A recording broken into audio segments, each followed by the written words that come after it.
हाय मैत्रिणींनो, आज परत मळ्यात एक म्हैस व्यायली आणि मळ्यातून दूध आलं. पण हे दूध कसं होतं? हे दूध दुसऱ्या दिवशीचं होतं. वड्या तर करायच्या होत्या, पण सर्व बेत फसला आणि ह्याच्या दुसऱ्या दिवशीच्या दुधाच्या वड्या होत नाहीत, म्हणून मग मी असा शिजवायचा ठरवला. पण तो कसा? तर तो गूळ घालून, अस्सल गावाकडचा एकदम. तर त्यासाठी मी गूळ खिसायला घेतला. तो किती घेतला आहे गूळ? मी 100 ग्राम घेतला आहे. तर अर्धा लिटर दूध असेल तर 100 ग्राम इतका गूळ घालायचा आहे. आणि ह्याला मी इलायची तर अजिबात घातलेली नाही. हा अस्सल गावाकडचा खरवस आहे, तो एवढा छान होतो खायला. त्यामुळे आणि बेत तर माझा वड्या करायचाच होता.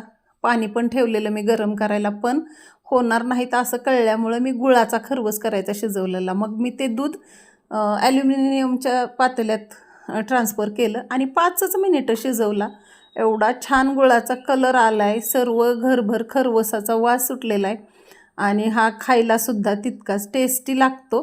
तो मी एका बाउलमध्ये सर्व करायसाठी काढलेला आहे, तुम्ही बघू शकताय.